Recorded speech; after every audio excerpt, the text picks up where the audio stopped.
Anda sedang menyaksikan Breaking News bersama saya, Siska Mawaski. Mahkamah Internasional atau International Court of Justice atau ICJ memerintahkan Israel untuk tak melakukan genosida di Gaza. Alih-alih mematuhi putusan tersebut, Israel justru terus menggempur wilayah Gaza pada Sabtu 27 Januari hari ini. Serangan ini dilakukan hanya berselang 24 jam dari putusan ICJ. Warga Gaza pun harus berjuang di tengah gempuran militer Israel dan juga cuaca buruk yang melanda. Hujan deras yang terus mengguyur membuat air membanjiri tenda pengungsi. Sementara itu dilaporkan terjadi tembakan udara dan tank besar-besaran di wilayah Khan Yunis yang kini jadi fokus serangan darat Israel terhadap Hamas. Militer Israel mengatakan pihaknya telah menewaskan sedikitnya 11 pria bersenjata yang mencoba memasang ban peledak di dekat pasukan. Kementerian Kesehatan Gaza mengatakan serangan Israel terjadi di sekitar Rumah Sakit Al-Amal dan Rumah Sakit Al-Nasser. Tentunya serangan ini membahayakan para pasien, dokter, dan juga pengungsi. Adapun total korban jiwa yang tewas dalam 24 jam terakhir di Gaza mencapai 174 orang. Jumlah tersebut menambah daftar korban tewas akibat perang sejak 7 Oktober lalu. Tercatat jumlah korban tewas di Gaza hingga Sabtu 27 Januari mencapai 26.257 jiwa, sementara korban luka mencapai 65.000 orang.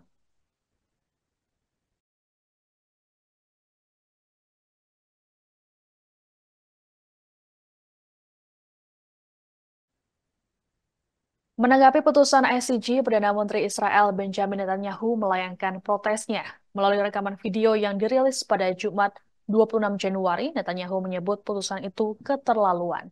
Netanyahu mengatakan bahwa apa yang dilakukan Israel selama ini adalah untuk membela diri. Menurut Netanyahu, tuduhan genosida yang dialamatkan pada Israel terlalu mengada-ada dan tidak berdasar. Ia lantas mengatakan Hamas yang dianggapnya sebagai organisasi teroris justru yang melakukan genosida. Untuk itu, Netanyahu menekankan komitmennya untuk terus memerangi Hamas. Ini artinya, Israel akan terus menggempur wilayah Gaza hingga mendapat kemenangan atau setidaknya melenyapkan Hamas. Sama seperti Netanyahu, sekutu Israel yakni Amerika Serikat juga menilai putusan ICJ soal genosida tidak berdasar. Juru bicara Departemen Luar Negeri Amerika Serikat mengatakan Presiden Joe Biden secara konsisten mengingatkan Israel untuk meminimalisir kekerasan sipil.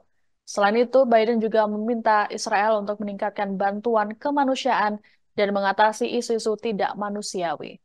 Lebih lanjut, jubir tersebut mengatakan bahwa pihaknya mencatat ICJ tidak membuat temuan soal genosida hingga menyerukan pembebasan tanpa syarat semua sandera yang ditahan oleh Hamas. Ia juga menilai putusan ICJ ini sejalan dengan pandangan Amerika Serikat bahwa Israel berhak mengambil tindakan untuk memastikan serangan Hamas pada 7 Oktober lalu tidak terulang kembali sesuai dengan hukum internasional. AS pun akan memantau proses pengadilan seiring dengan perkembangan kasus ini. Israel's commitment to international law is unwavering. Equally unwavering is our sacred commitment to continue to defend our country and defend our people.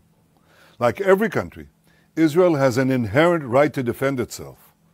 The vile attempt to deny Israel this fundamental right is blatant discrimination against the Jewish state, and it was justly rejected. The charge of genocide leveled against Israel is not only false, it's outrageous, and decent people everywhere should reject it. On the eve of the International Holocaust Remembrance Day, I again pledge as Israel's Prime Minister, never again. Israel will continue to defend itself against Hamas, a genocidal terror organization. On October 7th, Hamas perpetrated the most horrific atrocities against the Jewish people since the Holocaust, and it vows to repeat these atrocities again and again and again. Our war is against Hamas terrorists, not against Palestinian civilians. We will continue to facilitate humanitarian assistance and to do our utmost to keep civilians out of harm's way, even as Hamas uses civilians as human shields. We will continue to do what is necessary to defend our country and defend our people. Israel's commitment to international law is unwavering.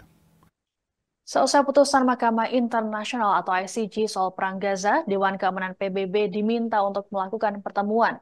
Pertemuan khusus terkait putusan ICJ ini digagas oleh Aljazair. Kementerian Luar Negeri Aljazair Jumat 26 Januari menyatakan putusan ICJ ini akan mengakhiri era impunitas Israel. Sementara itu, seorang narasumber dari PBB mengatakan Al Jazeera telah meminta DK PBB untuk menggelar sidang tanggal 31 Januari mendatang untuk membahas situasi di Gaza. Adapun gugatan terhadap Israel ini dilayangkan oleh Afrika Selatan pada 29 Desember 2023. Afrika Selatan menuduh Israel telah melakukan genosida terhadap warga Gaza. Dalam putusannya, ICJ mengeluarkan sejumlah poin untuk Israel, seperti mencegah tindakan genosida, memastikan militernya tak melakukan kejahatan perang tersebut, mencegah hasutan untuk melakukan genosida, kemudian memastikan penyaluran bantuan kemanusiaan yang penting bagi warga Gaza, mencegah hancurnya bukti tentang kejahatan kemanusiaan, dan menyerahkan laporan tentang semua tindakan yang diambilnya. Namun Israel sendiri menolak tuduhan genosida tersebut. Hal ini juga telah mendapat pembelaan dari sekutu-sekutunya seperti AS dan juga Inggris. Indonesia sendiri menyerukan agar Israel mematuhi putusan ICJ tersebut. Sementara itu warga Gaza menyambut baik putusan ICJ, namun di sisi lain mereka menyayangkan tidak ada upaya untuk menghentikan perang.